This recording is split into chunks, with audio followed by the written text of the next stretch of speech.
Welcome back, everybody. We're still smack dab in Operation Poke a Hole in the Woods. A beautiful December day here. December snuck right up on us, but we've got no snow on the ground, so that's quite the blessing. We're able to get quite a bit of work done. Got the chainsaw, we got the tractor, so we're going to walk you through what it's going to take to clean that mess up you see behind me into something a little neater. So stay tuned, we'll walk you through that. All right, so any of you that saw a few videos ago, we came back here and basically did some reconnaissance with the tractor.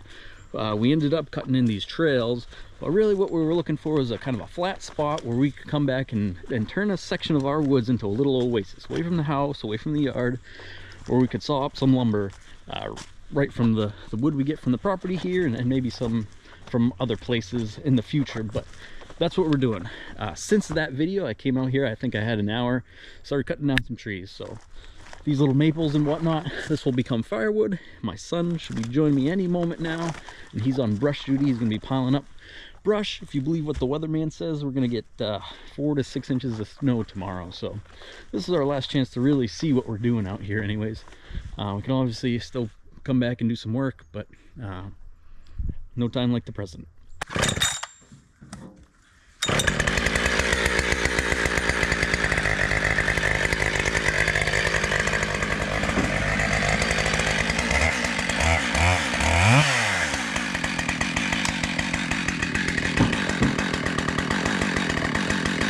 While that saw is warming up, I just wanted to take a minute and say thank you to all of you who subscribed. You're making this a lot of fun for me. We're dangerously close to 1,000 subscribers at the time I published this bad boy, so if you've got any interest in tractors, firewood, saws, chickens, rural living type stuff, please consider subscribing. I'm gonna try to keep entertaining you, so thanks.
Thing for 5 minutes worth of work or so. The saw I'm using is a Husqvarna 572 XP. It's a 70cc saw. It's way bigger than what I need for most of this stuff, but it makes it go pretty quick.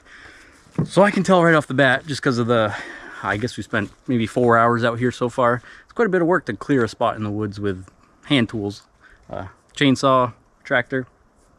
Pretty well convinced that it's worth it though. We're gonna have a nice secluded spot to recreate out here, and yeah, it's definitely gonna be worth it. I can see right now we got about 1.5 inches of rain in the past 2 days, so things are pretty wet and it's a little muddy out here, but I think once we get things cleared out, this should get plenty of sun, enough wind. Maybe we'll put some material down here to have a nice solid base, but I think we're off to a good start. So I've never ran our PTO stump grinder in the winter, but I think I'm gonna try coming up here pretty soon. We're not gonna have much choice because snow is it's about upon us. This is a spot, so I ordered a portable sawmill, and portable is relative. I guess just about anything is portable. I've seen people move houses and churches. I obviously don't know how easy it's going to be to set up, so I'd like to do it once, at least get it where it's going to be. So this area here is a nice flat 20-30 foot stretch where I think it's destined to be, and we can cut down this bigger oak. It's leaning that way, away from where we're going to be, so fairly confident, even with my novice skills, I could get it to fall away from an area here if we do end up setting up. But that's the plan. Once it snows, we can burn pretty freely around here, so our goal is to pile up all this brush on top of this really old stump. It's pretty high, bigger. My stump grinder could tackle it, but it's on quite the incline, so I'm going to see if having a big fire on top of there will help burn it down at all, or it might be an exercise in digging with the tractor. We'll see.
Jonathan's almost got a full load here. He'll go dump in the wood yard.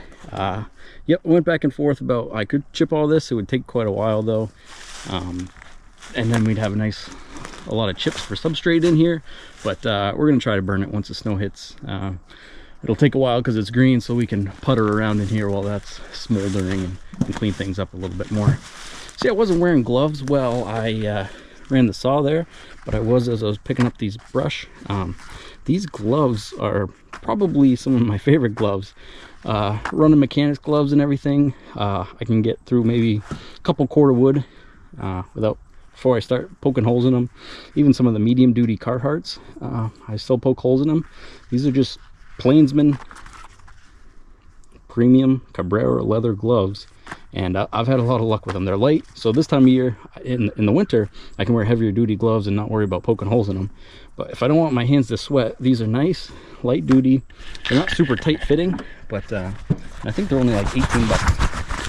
If you're in the market for it or want to share a Christmas present idea, I'll post a link because I like these, and I've moved dozens of cords of wood with them, and they barely look used, and certainly no holes yet, so something to think about.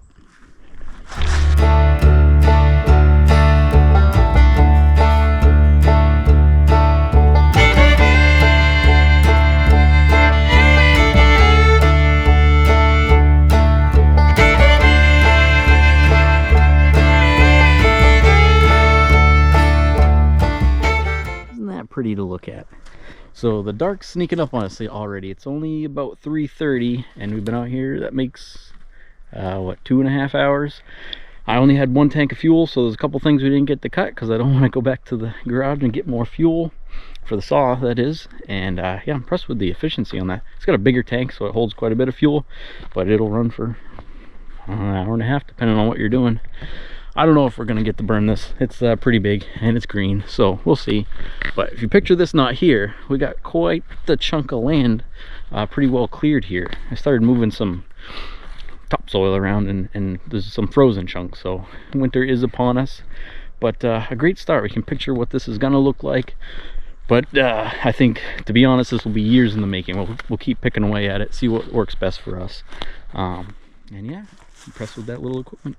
Posted a short a couple weeks ago now and did some calculations. We wanted to see how much wood we fit on the tractor and how long it takes. So with this carry-all and the bucket on the tractor, we can fit a quarter of a cord firewood, split firewood, without much trouble. And we've been moving in some dry stuff, ready to burn stuff, and it takes about half an hour to get it from out here, the back of the field, to our wood store, whether it's the basement or the woodshed. So not too bad. Thinking of ways to make it more efficient. I think a trailer, so it would take fewer trips, is the answer there, but this is what we got today. I assume it's a little less than half a cord, but we don't like to waste anything. So some of this is pretty small maple, but it'll burn just fine once we dry it out. So we've got no shortage of wood, but even a little land clearing project like that will keep us warm twice. So if any of you guys have one of those portable sawmills, let me know if you think it's worth my time to put it out here temporarily while I'm working on the place, or if I should set it up somewhere I've already got firm in the field or next to the driveway somewhere already clear and dry and hard. I don't know how much. I mean, we've got the tractor, so it should be pretty straightforward to move the thing, but I just don't know. Anyways, it's getting delivered this week, so it's going to be sitting in the box for a while. Holiday season's upon us, so we've got all kinds of family obligations that we're blessed to be able to do, but we're not going to be able to goof off in the woods like we like to do. So thank you all for watching. I really appreciate it. Again, tickled that I got to 1,000 subscribers so quickly, and that's because of you guys. So thanks for watching, and we'll see you at the next one. Take care.